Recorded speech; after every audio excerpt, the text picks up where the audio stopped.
Hello and welcome to this new video 1.2 exercise integers की। Last video में हम लोग ने डिस्कस किया था addition and subtraction of integers, word problem regarding addition subtraction. ये सारी चीज़ों को हमने डिटेल में लास्ट के एक दो वीडियो में हम लोगों ने डिस्कस किया और कुछ प्रॉपर्टीज भी मैंने आपको पढ़ाई थी। इस वीडियो में आपको देखना है मल्टीप्लिकेशन ऑफ इंटीजर्स। मल्टीप्लिकेशन करते समय, इंटीजर्स के मल्टीप्लिकेशन करते समय कुछ चीजों का आपको ध्यान रखना है। एडिशन सब्ट्रैक्शन करते समय आपको क्या करना था मैंने लास्ट वीडियो में आपको बताया। अब यहाँ पर जब आप मल्टीप्लिकेशन कर रहे हो तो आपको क्या करना है, पर ध्यान से देखिए। यहाँ पर भी आपको साइन का बहुत ध्यान देना है। साइन देखिए, सीधा मैं एक बॉक्स बनाता हूँ, आपको समझ में आ जाएगा कि साइन अब क्या करना है। अगर दो इंटीजर्स है, दोनों ही निगेटिव है तो आने वाला जो आंसर है वो पॉजिटिव है। मतलब आपको एडिशन में जिस तरीके से दो निगेटिव नंबर्स की एडिशन हम करते थे और नंबर में, जैसे कि मैं एग्जांपल दे रहा हूँ एडिशन का -7 -2, ठीक है। अब इनकी एडिशन करनी है, इनकी क्या करनी है, आपको एडिशन करनी है। तो आप क्या करोगे, 7 + 2 9 और साइन क्या रखते हैं, क्या बिगर नंबर का साइन रखते हैं। मगर मल्टीप्लिकेशन में आपको ये चीज नहीं करनी है। आपको मल्टीप्लिकेशन में नंबर्स भले ही दोनों निगेटिव है, बट जब आप आंसर लिखोगे तो उसके सामने पॉजिटिव का ही साइन रहेगा। अगर दोनों ही पॉजिटिव इंटीजर्स है तो सवाल ही नहीं उठता है, पॉजिटिव ही रहेगा।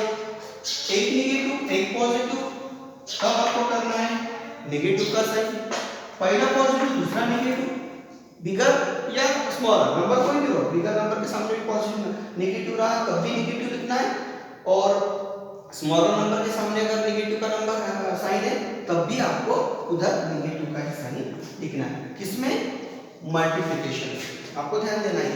क्या कहा मैंने आपको, जब आप दो इंटीजर्स की मल्टीप्लिकेशन कर रहे हो और दोनों ही निगेटिव है तो साइन आएगा पॉजिटिव का। दोनों पॉजिटिव है तो सवाल ही नहीं पैदा होता।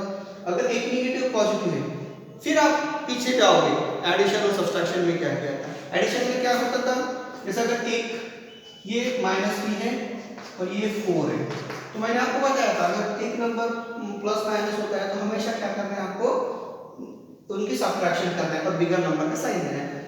+4 -3 साइन आएगा 1, -4 +3, यहाँ पर भी आप क्या कर रहे हो, सब्ट्रैक्शन ही कर रहे हो, बट साइन क्या आएगा, minus.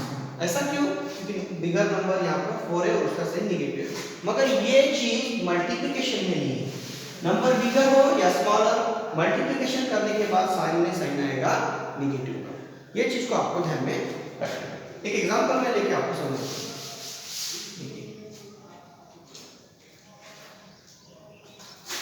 10 multiplied by -2, 10 multiplied by -2।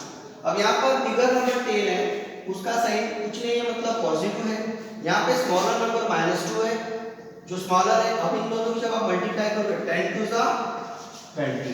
अब आप यहाँ पे अगर इसको 20 ऐसे छोड़ देते तो आपका एक ना जो आंसर है वो रॉन्ग हो जाएगा, क्योंकि मैंने क्या बताया, स्मॉलर हो या बिगर हो, अगर निगेटिव पॉजिटिव है तो आंसर में हमेशा रहेगा निगेटिव का ही साइन आएगा।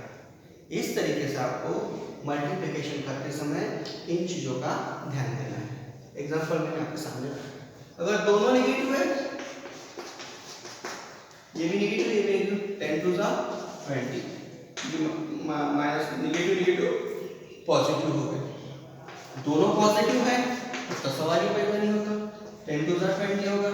और यहाँ पे माइनस का साइन था, अगर यहाँ पे माइनस का साइन ले रहा हूँ तो 20 को खुला छोड़ रहा हूँ तब भी 10 × 20 होगा तो साइन आएगा माइनस। इस तरीके से आपको मल्टीप्लिकेशन, इंटीजर्स की जब मल्टीप्लिकेशन करोगे तो इन चीजों का आपको ध्यान देना। एक और चीज, एक और टाइप का पैटर्न आपके सामने आ सकता है। Extend the pattern starting from एक इंटीजर से स्टार्ट होगा और एक इंटीजर तक आपको उसको ले जाना है। जिस तरीके से देखिए क्वेश्चन पैटर्न क्या है, extend the pattern and starting from, extend the pattern extend pattern को क्या करना है आपको, एक्सटेंड करना है। एक्सटेंड करना है कहां तक, जैसे आप एक एग्जांपल है -10 मल्टीप्लाई बाय 9, यहां से आपको एक्सटेंड पैटर्न को एक्सटेंड करना है और value find the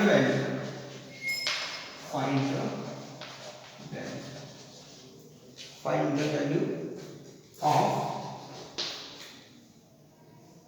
-10 multiplied by -5। अब आपको क्या करना है, इसको मल्टीप्लाई बाय -5 को इसको एक्सटेंड करना है। सिंपली आप स्टार्ट करोगे -10 मल्टीप्लाइड बाय 9, इसका आंसर आएगा -9। उसके बाद आएगा -10, आपको रिटर्न आ रहा है ना, -10 मल्टीप्लाइड बाय 8, इसका आंसर आएगा 18। -10 मल्टीप्लाइड बाय 7, इसका आंसर आएगा 70। -10 मल्टीप्लाइड बाय 6, इसका आंसर आएगा -60। -10 मल्टीप्लाइड बाय 5, इसका आंसर आएगा -50। -10 मल्टीप्लाइड बाय 4, इसका आंसर आएगा -40। इस तरीके से आपको उसको नेगेटिव नंबर तक ले जाना है, कहाँ तक, -10 मल्टीप्लाइड बाय -5 तक। मैं आपको पूरा ही करके दिखा दूंगा। -10 multiplied by 3 is equal to -13। -10 multiplied by 2 is equal to -20। उसके बाद आएगा -10 multiplied by 1 is equal to -10।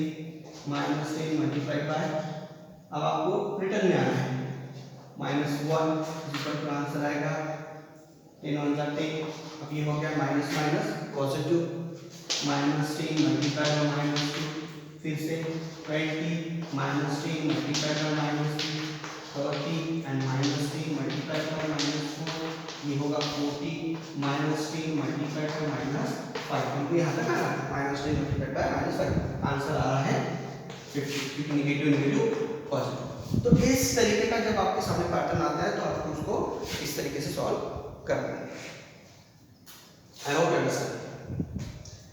थोड़ा सा वीडियो को प्रॉपरली देखिए, आपको समझ में आ जाएगा कि मैंने किस तरीके से सॉल्व किया है।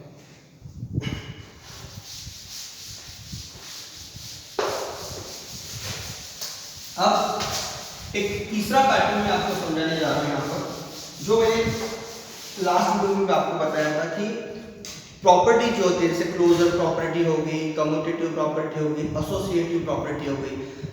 कुछ समय पर क्या होता है कि आपको प्रॉपर्टी दी जाती है, आपको सॉल्व करना होता है, उसमें के बिलिंग द ब्लैंक्स को सॉल्व करना है। कुछ समय पर आपको क्वेश्चन ऑलरेडी सॉल्व होता है, उसमें का जो x फैक्टर होता है, मतलब x की वैल्यू आपको फाइंड आउट करनी होती है। वैल्यू ऑफ x, एक आधे नंबर की वैल्यू आपको नहीं दी जाती, आपको उसको ढूंढना है। तो उस क्वेश्चन को देखकर आप उसकी प्रॉपर्टी भी का अंदाजा लगाकर उस वैल्यू को आप ढूंढ सकते हो। जिस लाइक देखिए एग्जांपल ले लो यहाँ पे, 2 multiply -3 plus x is equal to, देखिए ये पैटर्न मैंने आपको समझाया है। जो बॉक्स या ब्रैकेट के बाहर वाला जो नंबर है, इसको हम लोग दो तरीके से लिख सकते हैं। 2 मल्टीप्लाई -3 प्लस फिर से 2 मल्टीप्लाई, अगर यहाँ पे कोई नंबर होता तो नंबर, अगर यहाँ पर नंबर नहीं है इस वजह से मैं क्या लिख रहा हूँ, यहाँ पर x लिख रहा हूँ। बट हमारे सामने जो क्वेश्चन है उसमें ऑलरेडी इस x की वैल्यू दी है, ऑलरेडी दी है, मतलब इज इक्वल टू के साइन के पहले क्वेश्चन है, उसमें x की वैल्यू आपको ढूंढना है, और इज इक्वल टू के साइन के उधर साइड में, नेक्स्ट साइड में उसी डिस्ट्रीब्यूटिव प्रॉपर्टी, डिस्ट्रीब्यूटिव प्रॉपर्टी का एग्जांपल है, डिस्ट्रीब्यूटिव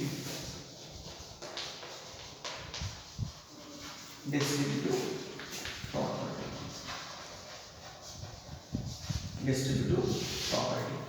इस तरीके के एग्जांपल से ही आप अपने क्वेश्चन के आंसर को ढूंढ सकते हो। यहाँ पर क्या है, 2 multiply by in bracket -3 plus x। Next आप देखिए 2 multiply by -3 plus 2 multiply by 10, मतलब x की वैल्यू ऑलरेडी यहाँ पर दी है, आप यहाँ पर लिख सकते हो x इज इक्वल टू 10। आपने ढूंढा किस तरीके से, क्योंकि इस डिस्ट्रीब्यूटिव प्रॉपर्टी का एक हिस्सा ऑलरेडी यहाँ पर दिया है क्योंकि मैंने इसको एक्सटेंड किया है 2 multiplied by 3 plus 2 multiplied by whatever is here 10. So this is the 10 is the value of this x. आपको प्रॉपर्टी का समझ में आ गई तो आप इस तरीके के क्वेश्चंस के आंसर ढूंढ सकते हो। ये हो गई डिस्ट्रीब्यूटिव प्रॉपर्टी। एक और क्वेश्चन है, यहाँ पे आपको ऑलरेडी ध्यान में आ जाएगा कि मैं क्या बोल रहा हूँ। 42 multiplied by x is equal to x multiplied by 42। अब ये किस तरीके की, आपको पहले क्या ढूंढना है, आपको प्रॉपर्टी ढूंढना है और इन दोनों का आंसर 42 ही आने वाला है। 42 मल्टीप्लाइड बाय x करो या x मल्टीप्लाइड बाय 42 करो। ऐसा कहाँ होता है, ऐसा कहाँ पर होता है कि एक इंटीजर्स को एक पर्टिकुलर इंटीजर्स के साथ मल्टीप्लाई करने के बाद आने वाला जो सम है वो पहला ही इंटीजर रहता है। ऐसा कौन सा केसेस में होता है, वो होता है multiplicative identity. Multiplicative identity, multiplicative identity. अब ये मल्टीप्लिकेटिव आइडेंटिटी क्या है, एक लाइन में अगर बताना चाहे तो किसी भी नंबर को जब हम लोग 1 से 1 से मल्टीप्लाई करते तो उस नंबर को कोई भी फर्क नहीं पड़ता। मतलब यहाँ की x की वैल्यू क्या है, 1, इसीलिए तो आंसर 42 आया ना। 42 multiplied by 1 is equal to 42 या 1 मल्टीप्लाइड बाय 42 कर लो फिर भी आंसर क्या आएगा, 42। मतलब आपको दो चीजें ध्यान देनी, एक तो आपको क्वेश्चन देखना है और क्वेश्चन के ऊपर से आपको अगर आपको प्रॉपर्टी याद आती है तब भी आप सॉल्व कर लोगे। और इस तरीके से अगर कोई इंटीजर्स के वैल्यूज आपको फाइंड आउट करनी है तो आप प्रॉपर्टी के ऊपर से उस इंटीजर्स की वैल्यूज को फाइंड आउट कर सकते हो। आपके लिए होमवर्क है, अगर आप वीडियो को ध्यान से देखोगे तो दोनों तीनों टाइप जितने भी टाइप के क्वेश्चंस मैंने यहाँ पे पढ़ाया आपको, आप घर में उसको सॉल्व इजीली कर पाओगे। देखिए आपके लिए एक ही क्वेश्चन दे रहा हूं मैं, -15 multiplied by in bracket 7 multiplied by 4 bracket complete is equal to bracket in a bracket -15 multiplied by x bracket complete multiplied by 4। देखिए आपको इस एग्जांपल को लेकर यहाँ का जो प्रॉब्लम है उसकी वैल्यू आप फाइंड आउट आपको करनी है। यहाँ पर x की वैल्यू आपको फाइंड आउट करनी है, आप इजीली फाइंड आउट कर सकते हो क्योंकि उसका आंसर इसी पर कहीं पर छुपा है। बट फाइंड आउट करना कैसे वो मैंने वीडियो में आपको बताया। I hope you understand the video. Till then good bye.